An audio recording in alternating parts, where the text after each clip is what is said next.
Quand je regarde ma propre vie, je dois dire qu'elle a été faite de haut et de bas, et qu'elle sera encore faite de haut et de bas. Je ne suis pas pessimiste en disant cela, mais réaliste, parce qu'on passe tous par des moments douloureux, par des difficultés. Je crois que sur la terre, personne ne peut dire qu'il n'a jamais vécu une épreuve, n'est-ce pas? Je crois que tout le monde, on peut le dire, mais ce qui m'habite, ce qui fait que je suis debout encore aujourd'hui, et j'aime à le rappeler, c'est que parce que Jésus me tient. Amen. Et j'ai tellement besoin de cette relation avec le Seigneur, parce que c'est quelque chose dont j'ai besoin. Ce n'est pas juste une religion. Alors bien sûr, on a une couleur, on a une église avec des magnifiques vitraux, mais en fait, ce n'est pas ça le plus important. Le plus important, c'est ma relation avec Jésus. Parce qu'il n'y a que lui qui peut me sauver, il n'y a que lui qui peut me gracier, il n'y a que lui qui peut me rejoindre dans mes attentes les plus profondes. J'avais envie de prendre ce texte dans Jean 12, les versets 24 à 26. Il y a pas mal de réverb. Hein? Jean 12, les versets 24 à 26. Et nous lisons, « En vérité, je vous le dis, si le grain de blé tombé en terre ne meurt pas, il reste seul, mais s'il meurt, il porte beaucoup de fruits. Celui qui aime sa vie la perdra, et celui qui déteste sa vie dans ce monde la conservera pour la vie éternelle.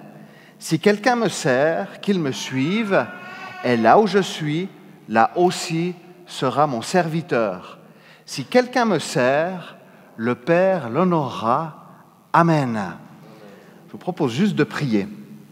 Seigneur, merci pour ta présence, merci pour ta parole. Seigneur, nous voulons encore nous attendre à toi et merci pour l'œuvre de ton esprit au milieu de nous. C'est sur ta grâce que nous comptons au nom de Jésus. Amen. En vérité, je vous le dis, si le grain de blé tombé en terre ne meurt pas, il reste seul, mais s'il meurt, il porte beaucoup de fruits. Et c'est le thème ou le titre du message de ce matin. Et ces paroles de Jésus sont lorsqu'il monte à Jérusalem avant la Pâque et avant d'être livré à la crucifixion. Il prévient ses disciples et Jésus parle de cette graine pour lui, sa mort et sa résurrection. Il sera enseveli dans la terre, mais la mort sera pour la vie, le salut d'un grand nombre de personnes. Cette dimension de la mort concerne aussi ceux qui le suivent. Et c'est une réalité spirituelle. Jésus dira, par exemple, dans Matthieu 16, 24, « Si quelqu'un veut être mon disciple, qu'il renonce à lui-même, qu'il se charge de sa croix et qu'il me suive. » L'apôtre Pierre, dans 1 Pierre 2, 21, le soulignera aussi. « Christ a souffert pour nous, vous laissant un exemple afin que vous suiviez ses traces. » Et Jésus nous en a en fait montré le chemin, lui qui s'est abaissé jusqu'à nous, parce que la croix représente bien la mort. Alors on n'aime pas trop aborder le sujet. Je ne sais pas vous, mais nous n'aimons pas trop aborder le sujet de la mort, encore moins notre propre mort. Mais soyons conscients que la mort à nous-mêmes, parce que c'est de ça dont il s'agit dans ce texte, implique quelque chose de plus grand et de plus glorieux. Le grain qui meurt porte beaucoup de fruits. Et j'avais envie de l'illustrer en prenant 3 exemples de la vie de Joseph, que nous trouvons dans Genèse 37 à 50, et qui est un type de Christ, c'est-à-dire qu'il y a un nombre considérable de similitudes entre son histoire et celle de Jésus. Et nous verrons comment Dieu va utiliser les circonstances fâcheuses de la vie de Joseph et y prévoir la vie et le salut du peuple, alors que Joseph va mourir à lui-même.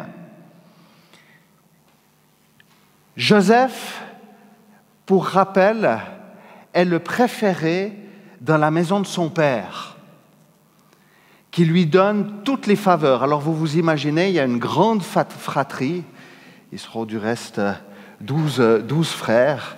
Vous imaginez, Joseph est là, au milieu de ses frères, et Joseph est celui qui a toutes les faveurs parce que son père, Jacob l'a eu dans sa vieillesse, alors il lui offre une magnifique tunique, etc. Et puis Joseph fait un rêve, fait même 2 rêves, où il se voit au milieu et ses frères en train de se prosterner devant lui. Alors excusez du peu, vous imaginez un petit peu le scénario, si vous êtes dans votre famille, vous avez reçu un magnifique rêve, puis vous allez dans la fête de famille, vous savez, que vous avez, là, par exemple, ce dimanche à midi, puis vous dites j'ai eu un magnifique songe, vous étiez tous en train de vous prosterner devant moi. Je ne sais pas tellement comment votre famille le prendrait. Je vois qu'il y a des regards qui se font à droite, à gauche. Mais en tout cas, ce qui est sûr, c'est que Joseph a reçu ses rêves du Seigneur, mais il manque certainement de sagesse. Je crois que ces rêves venaient vraiment du Seigneur. Après, il y en a qui disent, mais Joseph, en fait, était très orgueilleux, etc. Je pense qu'il manquait cruellement de sagesse.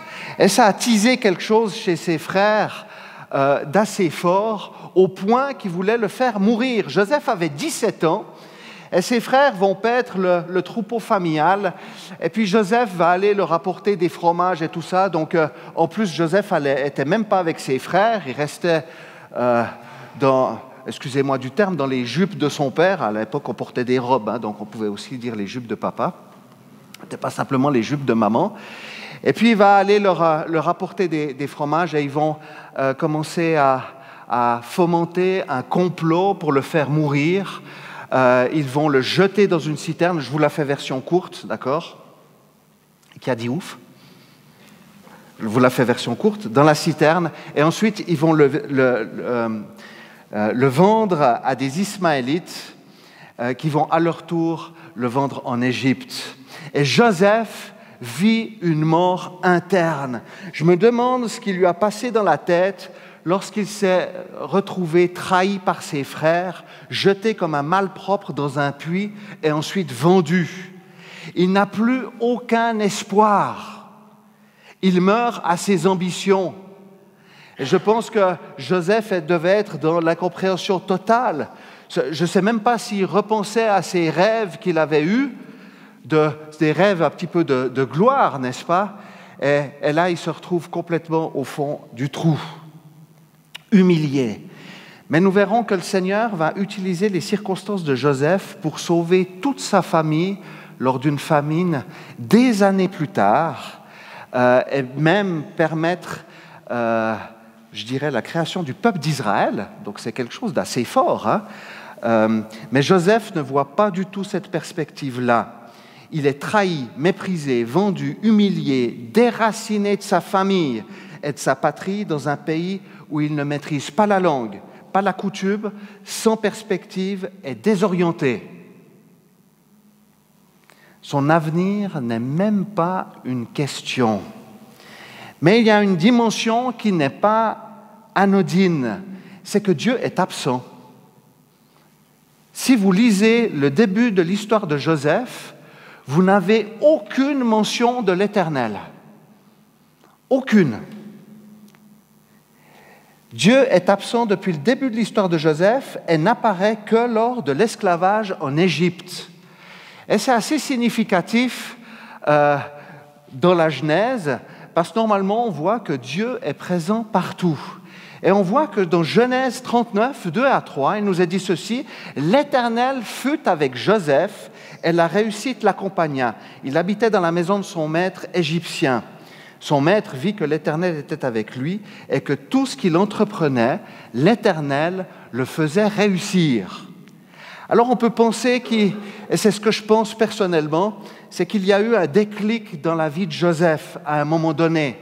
Lui qui a certainement compté sur ses propres forces, a vu ses propres limites.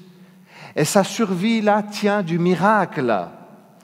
Sa descente à la mort à lui-même, à ses rêves, à son statut, vont l'amener à regarder à Dieu et à compter sur lui. Et à un moment donné, nous voyons que l'Éternel était avec Joseph. Job 22, 29 a dit ceci, « Si quelqu'un est abattu, tu le relèveras, car Dieu vient au secours de celui qui baisse les yeux. » Alors je ne connais pas ta vie, toute ta vie. Je ne sais pas dans quel esprit tu es ce matin, mais il y a une réalité qui est claire. Si quelqu'un est abattu, tu le relèveras, car Dieu vient au secours de celui qui baisse les yeux, de celui qui est humilié, de celui qui est au fond du bac, de celui qui n'a plus aucune ressource. Alors les difficultés, les frustrations, les imprévus fâcheux de la vie, ce qui ressemble à des morts qui nous impactent, nous humilient, nous interrogent sur notre propre condition et nous amènent à considérer la place de Dieu. Et c'est souvent là que nous nous rendons compte de toute la place que nous prenons. Alors, je suis sûr que je prends certainement dans une pièce plus de place que vous, parce que j'ai une carrure, semble-t-il, et puis, voilà, je pense que ça se voit, j'aime bien manger.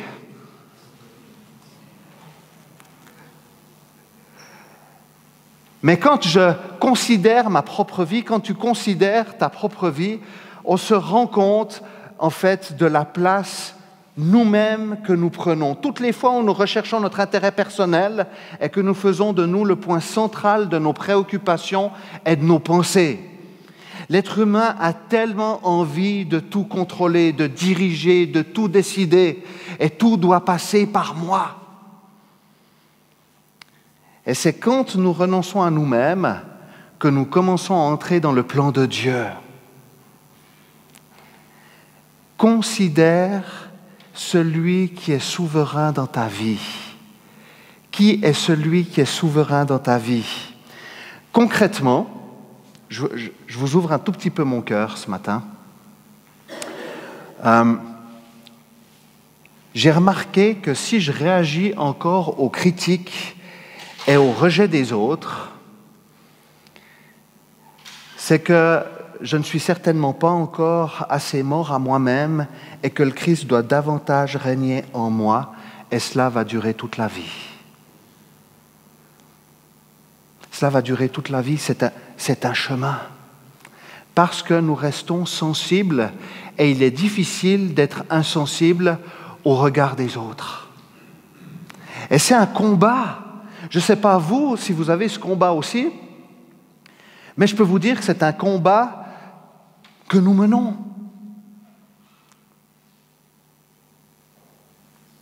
La graine meurt et revit et il y a une résurrection. Et il en est de même pour nos morts à nous-mêmes. Elles ne servent à rien si elles ne sont pas visitées par l'esprit de la résurrection.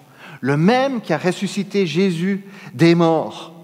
Nos morts, nos échecs, nos déceptions ne porteront aucun fruit si nous ne les laissons pas être visités par le Seigneur de la vie.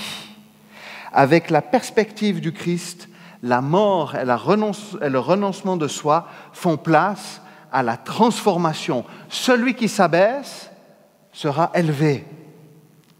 Et la graine doit mourir avant de porter beaucoup de fruits. La mort ne sert à rien si la vie de Jésus ne l'investit pas. La mort, le renoncement à soi-même, c'est justement pour pouvoir dire comme Paul, ce n'est plus moi qui vis, c'est Christ qui vit en moi, Galates 2, 20. Ça va? Vous êtes encore avec moi? Ok, alors on continue. Pour les 48 prochains points. Ah, je vois que vous êtes attentifs. Jésus a dit, « Celui qui déteste sa vie dans ce monde la conservera pour la vie éternelle. Nous sommes dans le monde, mais nous ne sommes pas du monde. » Il faut comprendre que dans ce monde règne le péché qui souille notre âme et nous détourne de la volonté de Dieu. Il y a donc une mort à sa propre nature. Détester sa vie, en fait, c'est... Souvent on dit « Non, mais moi j'aime ma vie. » C'est pas faux de dire que nous aimons la vie, d'accord? Mais dont il est question ici, il faut bien comprendre, c'est notre vie livrée à nous-mêmes. C'est notre vie sans le Christ, en fin de compte. Et il y a une mort à sa propre nature qui doit s'opérer, une mort au monde et une résistance au mal. Et les interpellations dans la Bible sont nombreuses, où il est parlé de crucifier sa chair avec sa passion et ses désirs. On revient à Joseph, ça va? Joseph est en Égypte, il prospère dans la maison de son maître, Potiphar, il est à la tête de tout. Dieu est en train de mettre une grâce et une faveur particulière dans la vie de Joseph. Et je pense qu'il est peut-être en train de se dire, j'ai le rêve qui va bientôt se réaliser. Je vois que Dieu m'a mis à une place qui est juste incroyable. Et puis il y a la femme de Potiphar qui vient.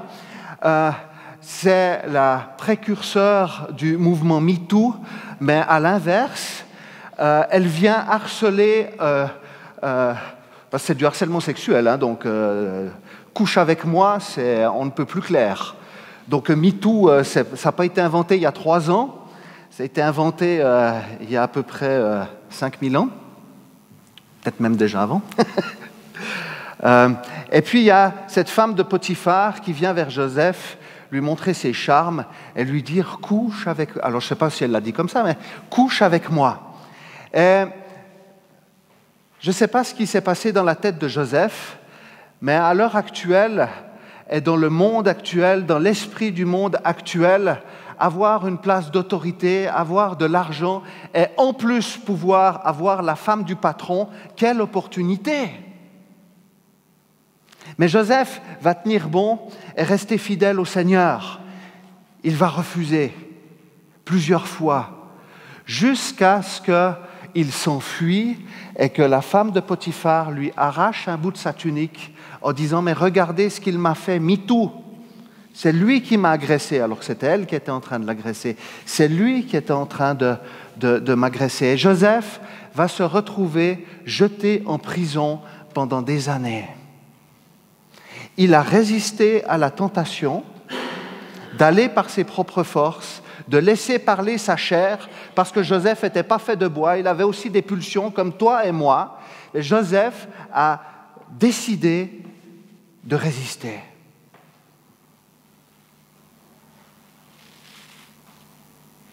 Jésus nous interroge dans Matthieu 16, 26. « Que servira-t-il à un homme de gagner le monde entier s'il perd son âme ?» Joseph avait gagné une place, mais que se serait-il passé s'il avait succombé au charme de la femme de Potiphar? Alors l'esprit du monde est caractérisé par la rébellion, la haine, est voué à la mort et au jugement de Dieu. Et le chrétien doit être particulièrement attentif aux manœuvres du diable et prendre soin de son âme en résistant aux sollicitations de l'esprit du monde. Et il y a des enjeux qui sont réels.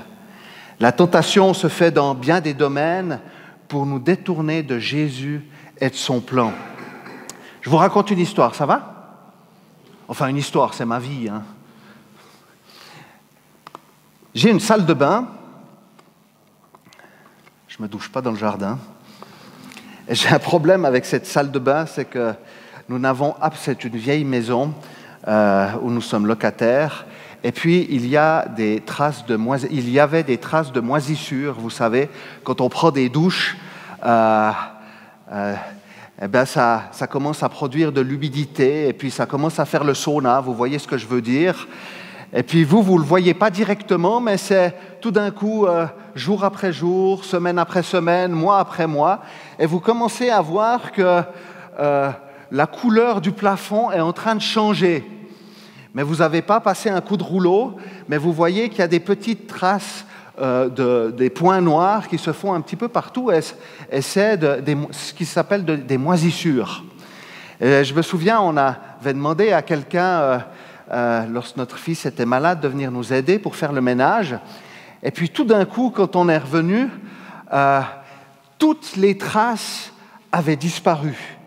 Je n'avais jamais vu ça, j'ai dit, mais comment tu as fait? Est-ce que tu as passé un rouleau pour cacher? Puis elle avait mis un produit, ça a senti la piscine pendant 3 mois dans la salle de bain. J'ose pas imaginer le produit qui a été mis. J'ai même perdu mes cheveux à cause de ça. Non, je plaisante.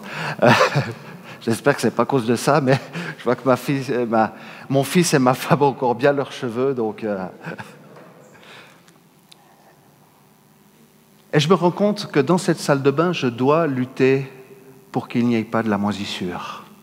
Et c'est exactement la même chose pour nos vies. Nous devons lutter pour qu'il n'y ait pas de moisissure. Comprenons bien que celui qui nous rend purs, c'est Jésus. Moi, je n'ai pas ce pouvoir-là. Mais Jésus a ce pouvoir de me rendre pur. Moi, ma démarche personnelle, intérieure, c'est de résister aux sollicitations du monde. Amen.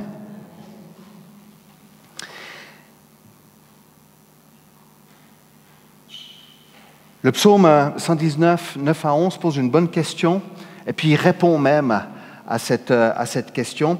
Comment le jeune homme rendra-t-il pur son sentier? En se conformant à ta parole. Je te cherche de tout mon cœur, ne me laisse pas m'égarer loin de tes commandements. Je serre ta parole dans mon cœur afin de ne pas pécher contre toi. Et il y a une prise de conscience, une nécessité à ne pas s'égarer. Et je nous encourage vraiment à prier pour nos jeunes aussi. Pas simplement pour les adultes, bien sûr que nous pouvons prier les uns pour les autres, et c'est très important de le faire, mais prions pour nos jeunes où les sollicitations sont tellement nombreuses à s'égarer du chemin du Seigneur. Il y a tellement d'influences qui sont là dans ce monde pour être l'occasion de s'éloigner. Et puis il y a quelque chose, je vais terminer ce deuxième point, il y a quelque chose qui m'interpelle dans la vie de Joseph, c'est que son positionnement va lui faire subir le rejet des autres.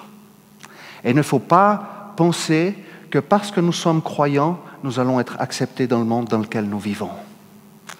Je ne veux pas être pessimiste, mais je suis convaincu que notre positionnement en tant que chrétien dans les valeurs profondément morales que nous professons et que nous vivons vont amener le rejet de la société et vont amener aussi la persécution.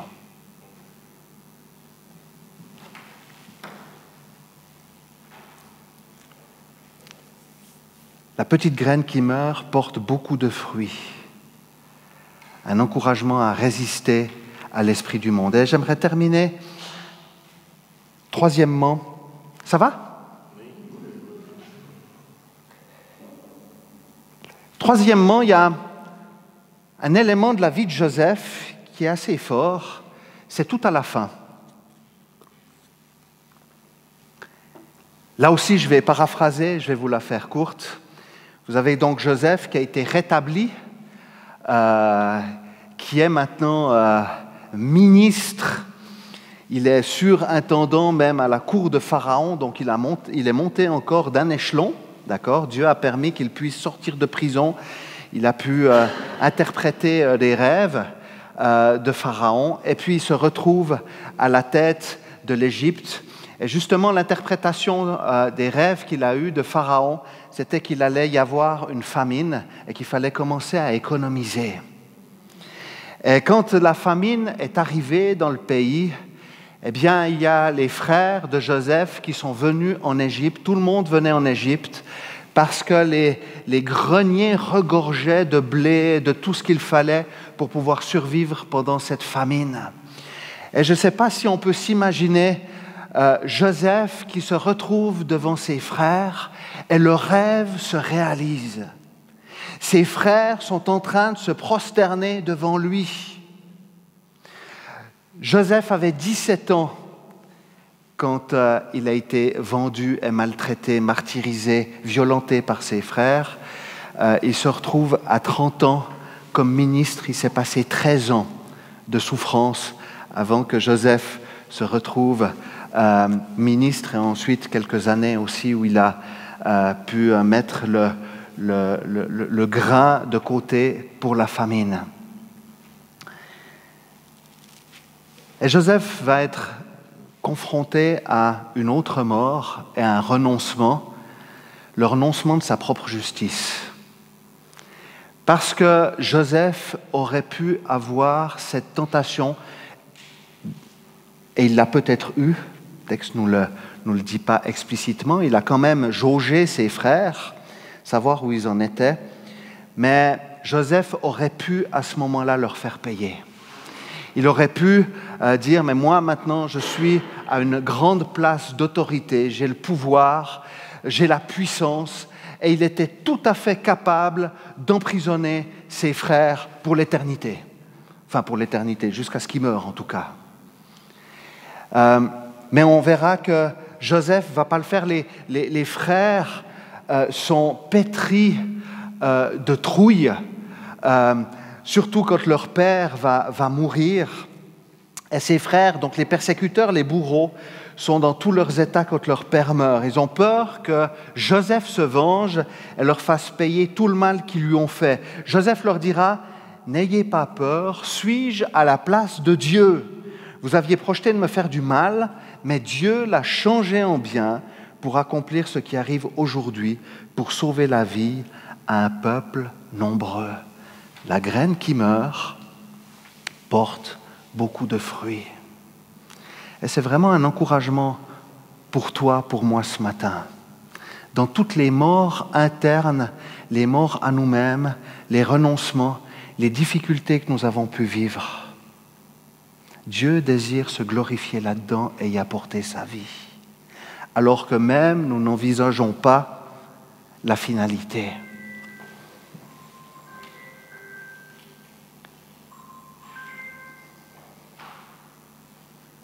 Joseph va faire preuve d'humilité. Suis-je à la place de Dieu ? Si Joseph avait tué ses frères ou qu'il les avait rejetés, c'est l'avenir du peuple d'Israël qui était en jeu. Et nous sommes tous confrontés au pardon parce que nous avons tous subi des injustices et du rejet. Et nous réagissons tous de manière différente. Les injustices, les offenses, les blessures causées par les autres sont des terreaux pour la vengeance, la haine, le ressentiment et la rancœur. Et il arrive que nous soyons enfermés dans notre propre haine par rapport à ce que nous avons vécu dans notre enfance. Jésus a dit dans Matthieu 6, 14, 15, « Si vous pardonnez aux hommes leurs fautes, votre Père céleste vous pardonnera aussi. Mais si vous ne pardonnez pas aux hommes, votre Père ne vous pardonnera pas non plus vos fautes. » Alors, le pardon est un processus. C'est pas pim pam poum et puis c'est réglé, on n'en parle plus, d'accord ? Le pardon, la remise du dossier à Dieu est un processus qui prend parfois du temps et qui demande de la volonté, qui demande de la persévérance, à dire « Seigneur, j'ai besoin de ton aide. Je ne veux pas nourrir ces sentiments de haine, ces sentiments de vengeance. » Et c'est une prise de conscience que nous aussi, nous avons besoin de la grâce de Dieu. Que nous aussi, nous arrive d'être à côté de nos pompes et d'avoir fait le mal. Et entrer dans cette démarche de pardonner, c'est aussi prendre conscience que nous avons besoin d'être pardonnés. Alors j'aimerais nous encourager, parce que je sais que le thème de la famille, et je vais terminer, je ne vais pas aller trop loin, plus loin ce matin. Je sais que le thème de la famille est quelque chose de sensible. Cette semaine encore, je parlais avec quelqu'un qui me disait, moi, ma vie, combien elle a été impactée par mon enfance. Et je me bats pour des choses qui m'ont été faites dans mon enfance. Et je pense qu'on peut tous dire cela d'une manière ou d'une autre, que notre enfance a été impactée d'une manière ou d'une autre dans notre famille. Et je pense que c'est le terreau où nous avons le plus besoin de la grâce de Dieu. Pas que nous n'avons pas besoin de la grâce de Dieu dans les autres domaines, d'accord ? Alléluia. Mais je crois justement que ce thème de la famille-là est tellement important. Et c'est vraiment une interpellation, frères et sœurs, à considérer cela et à entrer aussi dans une démarche de lâcher prise par rapport à notre famille. Mourir à notre propre justice, pardonner, c'est laisser Dieu faire son œuvre et y mettre sa vie. Je terminerai en disant ceci, le grain qui meurt porte beaucoup de fruits. Considérons la place du règne de Jésus dans notre vie et osons renoncer à nous-mêmes. Soyons de ceux qui résistent au mal et qui meurent à l'esprit de ce monde déchu. Renonçons à notre propre justice et laissons la grâce de Dieu agir. Amen.